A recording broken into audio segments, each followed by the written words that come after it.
Okay, we are here outside the Emirates Stadium. Another soulless bowl, but not quite as soulless as our athletics bowl. But I will be here on Saturday, so do come and see me and grab a black balloon, and we'll get into that. But I'm here with my guy Potts. Listen, You good, bro? Yes, all good, mate, all good. So I'm in enemy territory ahead of the game on You Saturday. ain't got your West Ham shirt on though, bruv, so it might be all right. You can camouflage a bit, bruv. Do you know what I mean? It's been a big topic, our stadium. You know, in the migration. I think it's got to the breaking point where everyone's just like, it's never getting better. I went, got a season ticket. I had the season ticket there for 9 years. And you just think, okay, keep my season ticket. They're going to try and prove one day they'll fix it. They can, try and bring us closer to the pitch and, all this sort of stuff. All we've got is all pre-poured pints, a claret carpet, and then a big wall between the home fans and away fans. And that's it. And obviously, years ago, you had a stadium move from Highbury to the Emirates. Like, what was that like for you? Like, do you remember that time of moving from Highbury to Emirates? Yeah, I didn't want it. Yeah. I didn't want it, if I'm honest. And some people might think that's crazy because you're going to a bigger and better things. You're going to a stadium that has more seats. You're going to an atmosphere that will be double what it is at Highbury. You're going to the next level to be able to compete on a big stage. And I'll be honest with you, bruv, we already were. Like, we were in the final in 2006 of the Champions League against Barcelona, and people say we need to move here to compete. But when we moved here, we put ourselves in loads of debt, had to try and win with kids, and then put ourselves on a 9-year trophy drought. So I don't think it was the right move. I don't think it was the right move at the right time either. Because at that time, if you remember, Roman Abramovich had literally just got into power, and then we had the City takeover as well. So we were basically trying to win with kids against billionaire owners. It was just a disaster for us. And I think Wenger deserves a little bit more respect, in fact, really, for actually getting us to sustainable Champions League football, to be honest. As much as I wanted to win, it wasn't good enough, but I sometimes sit back and think, how did he actually do that with some of the teams that he had? Because it weren't good enough, some of those teams. In terms of the actual move itself, the reason I actually didn't want to move was because of the history and the love of Highbury, bruv. I remember being a kid there winning stuff. This hasn't really got the history yet. It's got good games, and it's got good moments, and it's got good last-minute goals, and good feeling, and good atmospheres, great togetherness and bond. And I think, to be fair to Mikel Arteta, as much as I'm not a fan of him in terms of not winning for us, he has brought the fan base together, and we have definitely formed more of an atmosphere in the last few years in there. But I didn't want to move from Highbury because it's your history, and you've got history there, and you've got memories there. And it will be similar, really, to your move from Upton Park to the London Stadium, because I don't feel like I've been to a ground as bad as that. And I've been to a lot of grounds. And it's not because it's West Ham, because I don't hate on West Ham as much as Chelsea or Tottenham, other teams, but it's just soulless, bruv. Yeah. It's soulless. The away end is crap.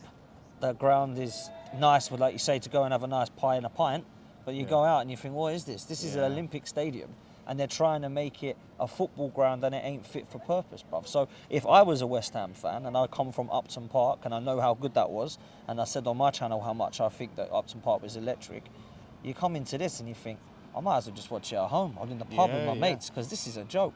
Yeah, no, 100%, mate. And that was kind of, we had the same sales pitch as you. We need to move to compete with the Arsenals and the Chelseas and all of this. We have to move when, it's like I said on your channel, season 4, we're under Big Sam. We were challenging for top 4 until they said to him, "Now we're not keeping you." No, season nosedive. We were challenging for top 4 the season after that under Slaven Bilic. So when I look at it, what have we really done since? Yeah, we won the trophy, the Conference League. We could have won that at Upton Park. We didn't need to move to that stadium to win that trophy. We didn't need to move to that stadium to get Europa League football. We was told we'd get Champions League football. So that's the big issue. And yeah, I agree with you. If you said at Highbury, I think you could have won more, and hopefully, if they found a way to extend it. But what it did for us just quickly as well is it broke up our Invincible team. Yeah. So we went Invincible, and then we obviously had the Champions League final, and then we moved here. And we came here literally with Kolo Touré, Gilberto and Thierry Henry. Everybody else had gone. I think Freddie might have been there as well, actually. But we had no Ashley Cole. We had no Patrick Vieira. We had no Robert Pires. And no Laurent, no Sol Campbell. And I'm thinking, they've all gone within like 2 years of each other. It reminds me, very much, and I know it's a completely different sport, and I'm not massively into this sport, However, it reminds me very much of the Chicago Bulls in the 96 to 98 period, where they just broke everyone up. And it was like, you could have stayed together for another couple of years. You were ready to go another couple of years. I felt like that was the right thing. And if we was to go back in time, and it's easy saying this in hindsight, we left the Highbury. If we would have moved to the Emirates in, say, 2009 instead of 2006 and kept that team together, I genuinely think we could have squeezed Arsene Wenger as well, could have squeezed more out of that invincible side at Highbury. But because he wanted to break it up, get all the wage bill down, bring some kids through, we had like Senderos, Denilson, Fabregas, Flamini, Van Persie, Kleb, Rosicky. They were all coming through that were on lower wages because they were younger. They weren't the big Thierry Henrys of this world. I think it was a mistake. I've got to be honest. I think we moved too soon. And it's definitely a mistake for you in terms of money-wise. It might be better. But come on, man. It ain't just about money. Yeah, but this is it. Because I've seen Simon Jordan was talking about the economics of it. For financially, it's better for the club. And people said, oh, more seats, it's financially better. But when you look at it in the terms of the economics of football, match tickets are such a small percentage of your club's revenue now compared to Sky TV, right? The TV rights fees are huge now. Like, there's no way we could have, couldn't have still competed and signed players at Upton Park, like the extra, 10 mil, whatever it is we make a season on tickets or something like that. I said, I'm just pulling figures out, but it's not a significant amount to say that's your transfer window on the extra season tickets. Like, at the end of the day, all we had to do was stay there and wait till we could have got to extend Upton Park, because we had a bus garage next to it. Can't extend it because of the bus garage. Bus garage is gone now. We could have extended it. And that's the thing, like you said, I would have been happy to stay at Upton Park and just be a mid-table team or whatever, with the occasional good cup run, and maybe we'll win something, over selling out to win a Conference League that didn't even exist when we were at Upton Park. And I was happy. I'm happy with the Conference League.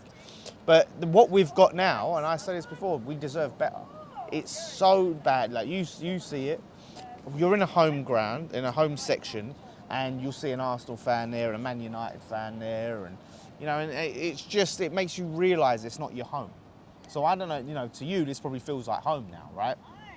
That will never feel like home. No. And fans walked away. You can't get a ticket here, prices are up there, but you go now and fans are walking away, and it's killed the soul of the club. It's sad, man. It's sad because you should want to feel confident, comfortable and at home and reassured at your home ground. Yeah. And I think it took a while for this to happen here just because it was changing, it was new. I still feel at home at Highbury and I still miss it. However, I can't say that I feel out of place here. I can't say that I sit in my seat here with my season ticket and think, this just ain't for me. I do enjoy coming.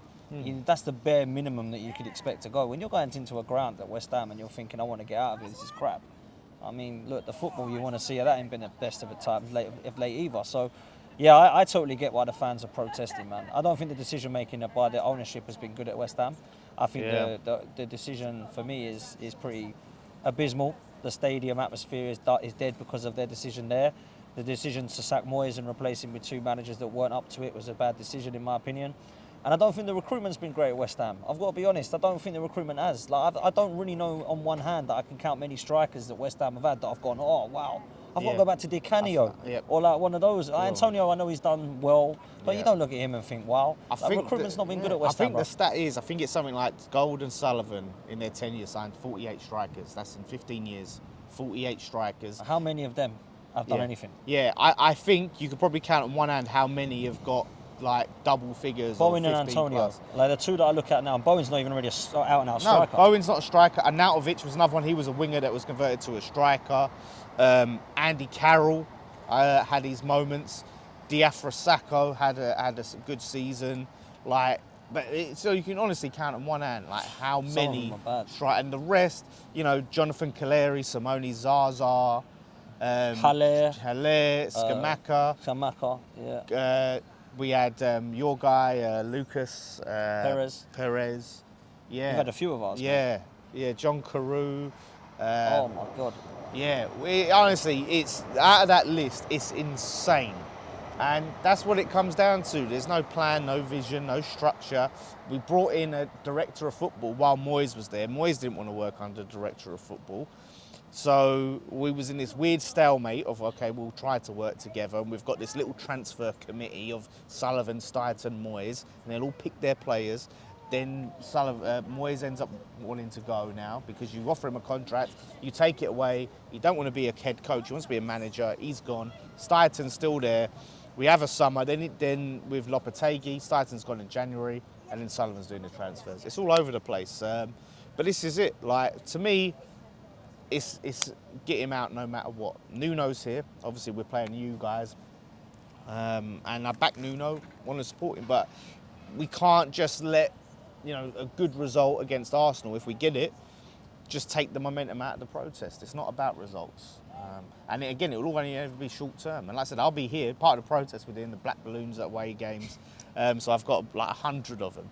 So I'm going to be here around there. So see me, I'll give you a black balloon. Okay.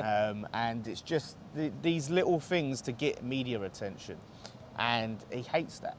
So, yeah, like, I know from outside looking, everyone's like, oh, protest. But like I said, it's either that. You've got to do something about it, though. Yeah. You can't just sit there. You've got to do something about it. And it's about now uniting together as a West Ham. Look, I'm not a West Ham fan. I've got no love for the club, right? But when I look at it, I think at least the fans are trying to do something. At least they're getting together. Because I've seen pitiful protests, mate, on roundabouts with 7 people with flags. Yeah, okay, fair play. They've done something about it, but there's 7 of them, right? You need to actually make a proper statement and a message. And if you've got plans for the next 3 or 4 games that are going to allow that, and there's going to be thousands, that's what you need. You don't need a couple of hundred, you need a few thousand, mate. I'm talking 3,000 to 5,000 people. And then you start to get a message, and he will see that, and he will react to that, David Sullivan, and the media will react to that, and he'll have to come out and say something. When it comes to this ground, I don't like it. Personally, isn't a way for... Because it is, and this is what I hate where football's going. And I even look at the Everton one. It's nice. Corporate. It's corporate, and it's just taken away from... Like, when I go away games... I like Palace's ground. I like Villa's ground. I liked Goodison. Like, I love those old proper grounds. You enjoy, you think, yeah, this is football. This is what I fell in love with. And when you can't, every ground in the Premier League soon is going to be like this. And yeah, it's just not enjoyable. It's not for me. I miss the proper, and you could clean them up a bit, but yeah, it's a proper football experience, mate. That's what we're missing.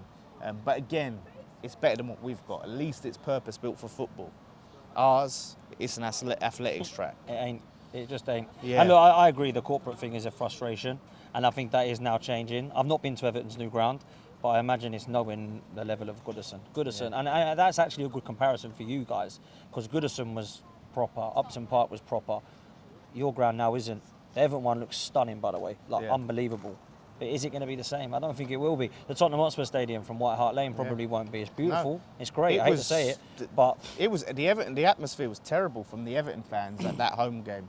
It was really bad. Yeah. So you're going to struggle to build that up and that migrations. And I get why people want to do it, but I just feel like if you can find a way to just build up your home ground and sacrifice 10,000 seats, do that. Like, stay in your... if Villa left Villa Park, I think that would be a tragedy.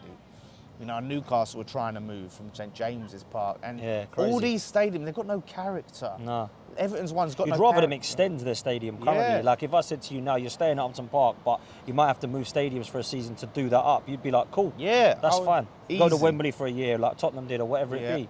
Like, that would be better, surely. Yeah. Just do your stadium up. Don't move it completely to something completely different. Yeah. I don't like that, because you're moving your history, you're moving your heritage is going. And, I know people take the piss out of West Ham, but you're a big club, man. Like, in terms of what you've won over the years and stuff, you shouldn't be looking at a little with Wigan so we can just move our stadium. Yeah. It ain't like that with West Ham, so I'm with you, man. I'm with you. That's it. Like I said, and it's just, I said, all these stadiums, this has no character. Everton's one has no character to Spurs. Ours certainly don't. Brighton, they got a new stadium. The old ones had character, and if you can do them up, do them up. So, listen, I just hope we come here on Saturday and we do a number on you lot. But win, lose or draw, it's Sullivan out, of course. So listen, mate, I'll probably see you on Saturday. Yeah, man. Hopefully you'll be miserable and I'll be buzzing.